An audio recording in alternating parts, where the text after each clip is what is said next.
Welcome to the Clubhouse with a review of the Bandai Master Grade 1100 Gundam Vidar, which we can all agree has taken far too long to get here. 5 years plus change since the release of the Master Grade Barbatos as of this video. And sure, after the vanilla Barbatos, skipping all the way to an early late stage mobile suit like the Vidar can be a little bit strange, but we've all been waiting so long for any sort of Blooded Orphans Master Grade release that we dare not ask the impolite questions and just have our plates out ready for the next serving.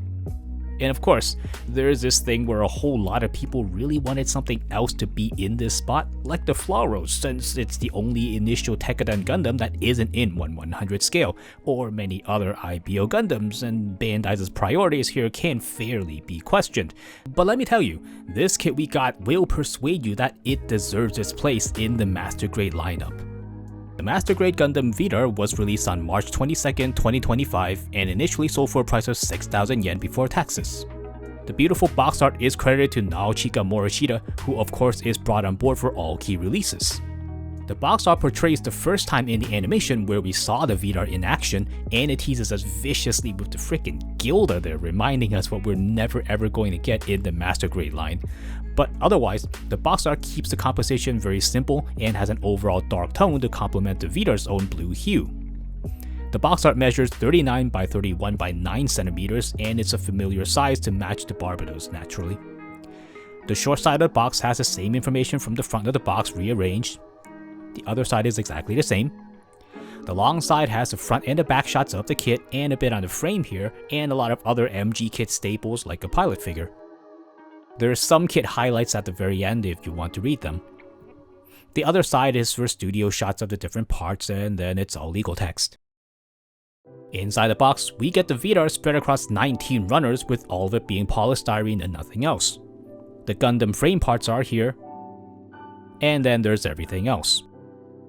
So all of this here, this is actually the entire inner frame of the Barbatos, so you get that whole thing more or less complete in this kit. The changes to the frame comes on these 3 runners, well technically 2 because there's a clone here, but that's exactly what swaps into the frame to make the new one for the Vidar. This chrome runner and this gold one is also from the Barbatos, and they return once more on this kit. And you can see the Gundam frame label on the runner, so you know Bandai had always expected to use these parts on other IBO kits. We get a sheet of foil stickers with 2 sets of eyes, this pair here with just the eyes, and then this pair here with the black borders in case you don't feel like painting this part. This one here is for the camera on the back of the head, and this one here is for the inside of the AHAB reactor. And this big one is for the aiming sensor on the rifle. These 2 circle ones go onto the end of the loose sword blades for the connecting joint, and these tiny ones are optional and go onto the sides of the cockpit seat. Then we have a big sheet of clear stickers for all the markings all around the body. The pink is a great choice as a complementary color to the blue and black of the Vidar, and I won't go through all of the positioning and placements here. For the instructions, we of course get it in the Master Grade booklet form with the front and the back covers here. And the first page has a huge wall of text giving a lot of background for the MS and the world, and you can see it in detail on Bandai's online manual site. The center color pages have a little bit more text on the Vidar itself, and the other page has the same layout as the MG Barbatos with the grid lines and everything.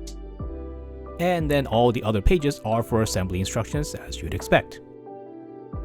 And close to 3 hours later, we have the Gundam frame here built up as the Gundam Barbatos. Like I said, it basically has the whole frame here, with the only exception being the face mask that can't be mounted onto the head because the eye part on the back isn't here on this kit. This frame is much lighter in tone than the Barbatos one, so maybe this is an interesting sight if you've gotten used to seeing the Barbatos one for the past 5 years. The key difference here between the Vidar's frame and this starts with the top of the torsos here, including that entire head along with the shoulder transition joint. These are entirely different between the 2 kits to accommodate the armor of each MS. The AHAB reactor and all that stuff underneath are the same. Then we have the shoulders that are entirely different parts. This is also for different mounts of their own shoulder armor here. Here, the Barbatos has a flawed C-clip where if you adjust the armor even normally, the pressure stresses the clip, and once it warps, it's gonna lose its grip and the shoulder armor comes right off.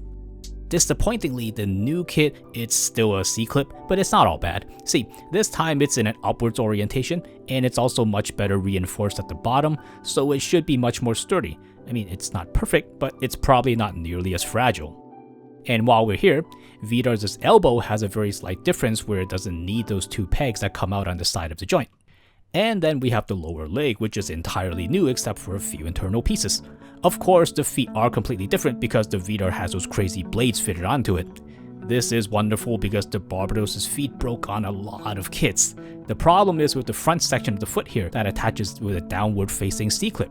So when you press down on the feet, the pressure passes through the C-clip and it produces a sideways force that can very easily warp the clip outwards. Even a little bit of warping will make it lose a lot of its grip. And the thing is, you're inevitably going to do this in the normal handling of the kit when you're trying to reposition the feet, and that may already be enough to kill this joint. So obviously, we should be very happy that Bandai has avoided that same mistake on this kit. Though honestly, it'd be nice if they went back and changed the Barbatos too, but you know, one thing at a time. The waist here looks different, but it's really just a matter of removing the frames for the front skirt and the back skirt. The hip itself is entirely the same. I haven't personally heard of this before, but some of you guys told me that the hinge here can break as well. Let me know in the comments if that happened to you or someone you know.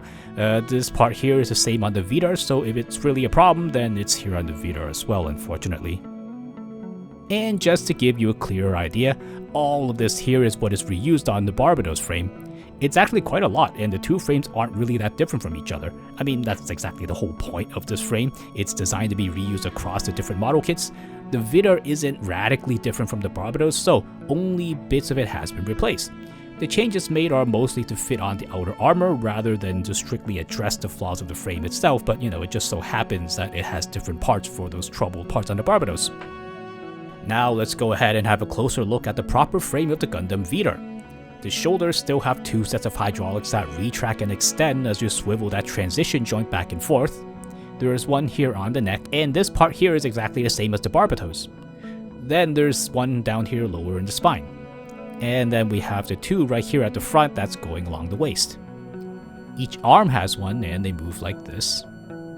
And then on the legs, we have one here on the back of the legs. And then there's one more here connecting onto the feet. And for the cockpit, we actually have two to choose from.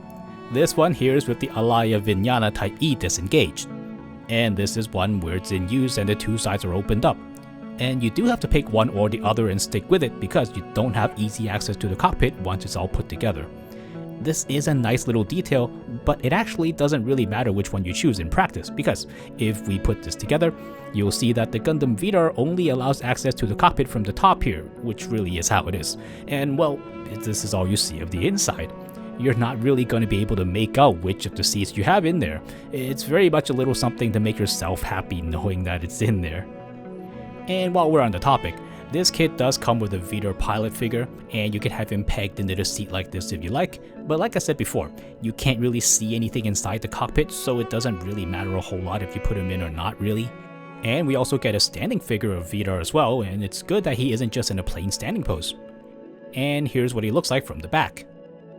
Back to the frame, here's a closer look at those pivoting joints on the legs.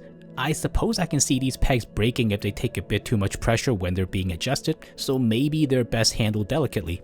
But with them, the legs can be raised or lowered in a slightly crude way, kind of like classic one-year war kits, but they do work.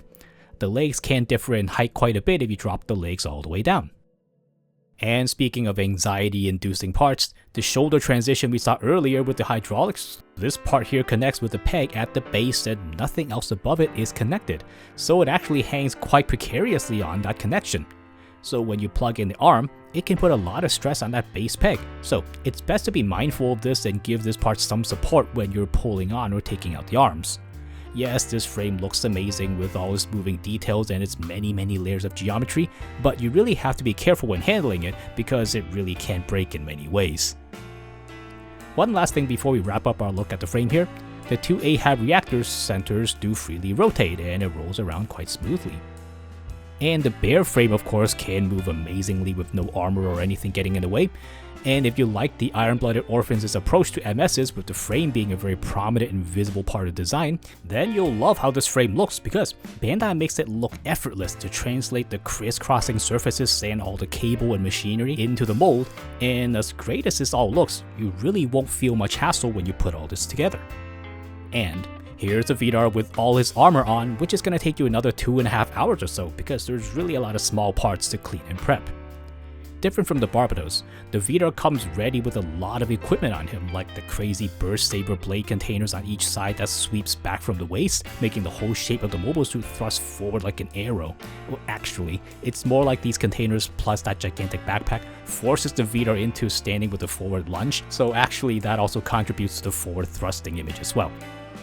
And let's take a moment to marvel at just how beautiful the designers made this MG Gundam Vidar. This is a clumsy design with those containers being like huge skirts that really ought not to mix well with these chunky calves, but just by looking at this, you can see how everything is so densely packed, but they all hang in their own space and they don't run into each other. And check out this back view, which is possibly the best angle to look at this kit bar none. The straight lines of all the elements radiate outwards from the Vidar, giving it a sense of speed, and there's just so much stuff here, but visually, that general radial line pattern is very harmonious. It's absolutely stunning. Also, this kit loves cutout windows, and it's applied very extensively all over the kit. Like on the shoulders here, which goes nuts drawing all those black lines with the black piece underneath poking through. And nearby we have the chest, which not only has windows, but those black parts poking out even have mechanical details on them. Even on the fins here at the top of the chest, they did a little window so they could put a little bit of black detail right here. Same deal with the white armor at the front of the chest. Have a look at the back here where the binders have a bunch of windows cut to make use of the gray part underneath. Front skirts, got them also with even some red poking through. The thruster nozzles go even harder, first with lining the inside with red plastic, but then cutting out slits to put some black lines onto the red surface there. The black skirt has all these gray details done in a similar way but bigger and longer. Lower down we have the beautiful gray details coming through the sides of the legs here with the little circle details, and also that big gray panel down here. All of this and many other places make the Vidar look complete and beautiful out of the box. I mean, real gray kits are amazing with all their details, but there's always going to be an advantage with 1/100 scale kits because they're physically larger, and this allows them to use cutout windows like this as extensively as they do right here. For the color, I need to praise this kit's choice of the blue hue. If we compare to the HG kit, the one we have here is much more subdued and it's far less saturated. And we really don't need such a bright electric blue on the Vidar, and on the Master Grade, this new blue tone makes it much more serious and it feels much more grown up. The Vidar doesn't have a lot of different colors, so the different cutouts and the small color details all around do a lot of work to make this kit look complete. Like the little gray detail on here on the forehead. The bits of white gives this kit a beautiful highlight color, and we have it at the front here where the cockpit is. Then there's this bit around the collar which gives the impression of this being a continuous part. We also have it on the binders on the back. And of course, this kit fixes a problem on the HG kit that you surely know if you own it. This part right here, it's in black, right? But on the HG kit, it's white because this is actually one continuous piece with that front bit, and the HG kit just brute forces it by giving you stickers for these panels on the side of the torso, and it's really quite clumsy. And here's one more nice bit of coloring. On the bottom of the feet, the frame is used to color the inside so we get gray parts with blue border. Really pretty and very efficient use of the parts that's already there. The eyes and all the other parts of the kit are not UV reactive, so you don't get any fancy glowing effects here. The backpack on the back here is actually the third AHAB reactor that's attached onto the Gundam Kimaris to hide its identity. It looks a little different from the two near the shoulders at the front, but this one also spins in the middle part here like this. The entire reactor can be pulled off like this, and they attach on the two holes that are already there on the frame. The Barbatos has these two holes too, so you can swap this onto that if you like. The binders' joints can be extended outwards like this, and this arm has ball joints on both ends, so you can adjust them here, and you can also adjust them over here. Next, let's look at these gigantic blade containers, which are actually Vidar's side skirts. They attach to the sides of the peg that's on an offset arm. The other end is a ball joint, so you can angle them up a little bit like this. The full mechanics Gundam Vidar has several gimmicks on this part that the HG kit didn't have, like the opening spines on the back here. and this is carried forward into the MG kit of course, and here we have a rare bit of jank, though a very minor one on this kit. When you close it back up, they don't close all the way in and the joint always springs back on this last little bit here. It's nothing serious, but it does eat at you a little bit knowing that it's there. Another feature that the full mechanics kit had over the HG was this sliding mechanism here. And this is of course brought forward to the Master Grade kit as well with a very smooth sliding function. There is a bit of friction, so at least this won't slip, but if you're a painter, this will be a bit of a headache though, because these parts do rub up against each other very tightly, so any paint you put on is going to be scraped right off. And while we're here, let's also look at the burst saber itself, which starts with this handle here. By itself is nothing that special, though the designers did go to the trouble of decorating the inner side of the hilt. The handle has little notches on it, and if you own the Barbatos, you know that these are for the holding hand, and the notches fit right into the holding hand, staying firmly in place. The handles plug directly into the containers to receive a blade. The spacing is just right that if you push it all the way down, the blade will be attached on perfectly. And then you just pull out the completed sword back out. The designer's attention to detail shines through here once again, with the blades having a cross-shaped tip to be a bit of extra flourish. This wasn't a part of the original design and is an extra decoration that the designers added. We also have this other type of blade here which doesn't attach onto the handle. These are decorative ones that portray the blade when it's broken off from the handle, and these ones have a little bit of extra detail on that connecting surface that shows us accurately what it looks like from the show. We get 2 of these because the runners are cloned on this kit. One more detail down here is that the container is also the storage for the sword handle when it's not in use. You simply plug the sword back into the hole, and that's where it's going to stay all ready to fight whenever you need it. If all the blades are spent, then the handle doesn't actually fit snug into the hole. This isn't a design flaw, and it's like this because they needed to let you pull out the blade smoothly when you're putting on a blade, so this is a necessary accommodation. Next up for weapons, we have a pair of handguns that are stowed behind the front skirt here, and if we lift up the front skirt, you can see how they're attached. This is another thing that the full mechanics kit had that the HG kit did not. The full mechanics kit had clips on the inner side of the front skirts to hold the pistols in place when they're not in use, and the Master Grade kit follows this very same construction. And on our Master Grade kit, we have an additional small bit of pivot on the clips here. And here's the pistol itself. Notably, the Mobile Suit's original designer Ippei Gyobu mentioned on social media that he actually told the kit designers this time to make the pistols a little bigger. And he mentions that the designing staff had to bang their heads a little bit to fulfill his request. Him asking for bigger guns likely stems from the full mechanics Vidar having pretty dinky ones, and you can see here that they really are too small to take very seriously. So, on our kit this time, this has been upgraded. The guns are 2 pieces sandwiched together, but the seam is hidden enough that you're barely ever going to see them. All weapons on this kit has a function of some kind, and for the pistols, it's this moving slide here. They go back this much, and we get the suggestion of a mechanism for ejecting the bullet casings. I've said it before that on upper end kits like Real Grades and Master Grade kits, one of the best things about them is that they have the extra budget to add functions and colors to the weapons, and this pistol here is a very good example. The handle has a trench built in which works with the trigger finger hands, and that has a corresponding slit, so once you fit it on, the gun stays firmly in the hands. Speaking of which, here are the hands that you get on this kit. All of them are in a pair, so first we have the closed fists on the top right here. And then next we have the holding hands, which at a glance look kind of like the closed ones. Next we have the open palms, which you've been seeing for most of this video. And then there's the trigger finger hands here that are actually new to the Vidar. Yes, the Barbatos didn't have these. It did have the cannon in the kit, so it did have a gun, but you used the holding hands for that. So there's yet another new improvement on this kit. The fingers connect onto the palms with a line of short slits at the back right here, and a lot of fans hate these, and I've had kits where they just give up and go loose and lose all their frictions and just fall off. It's a kit by kit thing, so I don't really know if it's an issue here. I haven't heard much on this particular matter for the Barbatos. And the thumb here can be adjusted on their ball joints. And a very good part of these hands here is that they have an extra swing at the wrist, which is very important because IBO mobile suits often use melee weapons, and this joint will help you a lot when you're posing them. Next up, let's look at the rifle. This is 2 pieces sandwiched together as well, with the tip of the barrel and the big scope on top being their own pieces. So there is a seam running down most of the gun, but it's nearly all masked with the trench. There is a black piece on the inside of the gun, so once again, they use cutout windows to give us these circle details here. And then even a black trigger just because they could. Then at the front, we have this black bit peeking through the slits here. And then the handguard up front has a little black chin at the bottom here. The functional part on this weapon is a removable magazine, which you can just pull off here. It goes back in with a very nice click at the top when it's in place. It's very simple, but it's a very fun addition to the weapon. The scope has a clear pink part, and we've already seen that this kit comes with a silver backing sticker with this if you want to use it. The handle is just like the pistol, of course, and it has that same trench that will receive the slit on the trigger finger hands.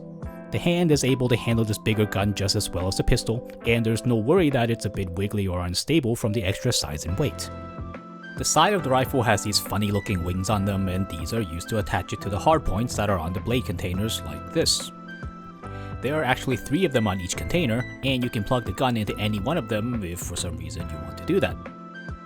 And lastly, we still do have one more weapon to look at, which are the blades on the feet here.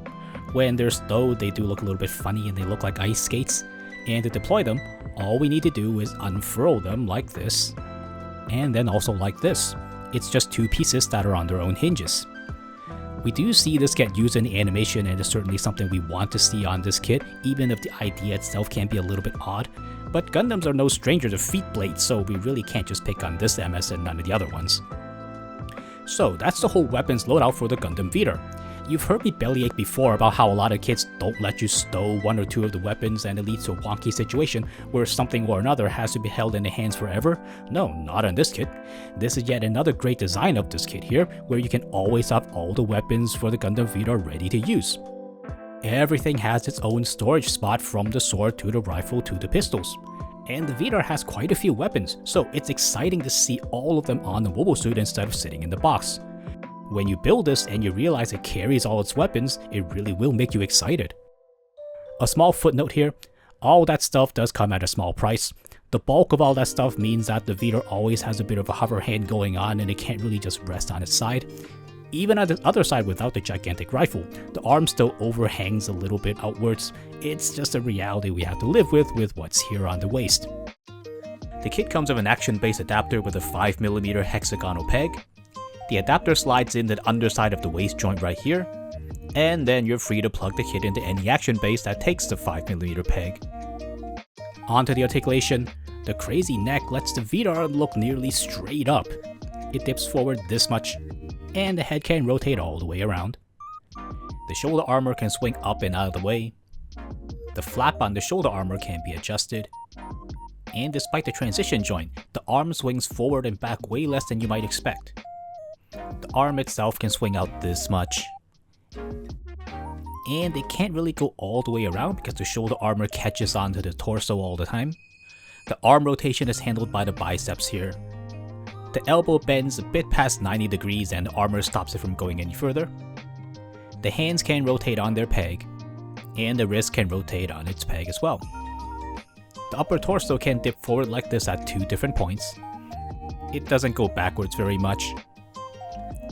And the base of the waist can rotate horizontally until it stops here. The front skirts can flip up like this. And the side skirts, or the blade containers, can be adjusted on their pivot joint. And of course they also have their offset arms. The back skirt here also moves, and it moves quite a bit. The legs can kick outwards this much, and they can kick forwards this much. They kick backwards this much, and they have a rotation up here at the thighs. The double jointed knees unfold on and on until the outer armor stops them. The ankles let you roll the feet side to side, and the feet themselves can dip forward like this. And the feet are static and don't fold or bend.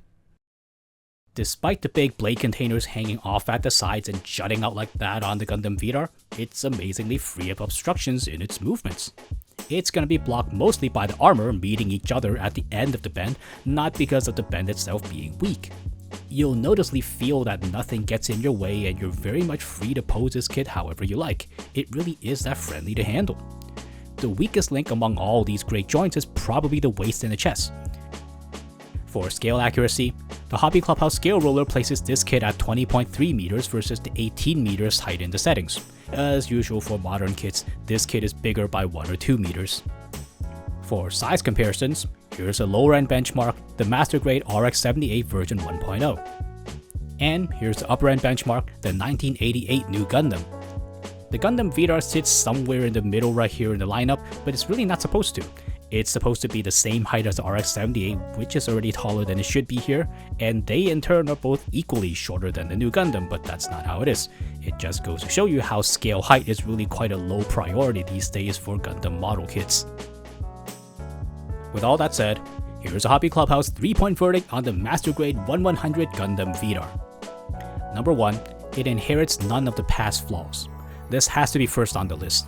The Master Grade Barbatos was a beautiful kit, but its flaws were simply unforgivable because it breaks even with normal handling. And it really feels bad whenever it breaks because it isn't gonna be your fault.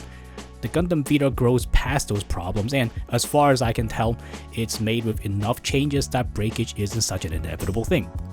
Everyone has been anxious about whether the Vidar fixes any of these issues. Now, it doesn't actually fix any of the problems, and that's a bit sad, but it does avoid them, so at least the same problems aren't here. So you won't face those old problems when you buy this kit, but the MG Barbatos will still sadly remain in the same state it's been for the past 5 years going forward.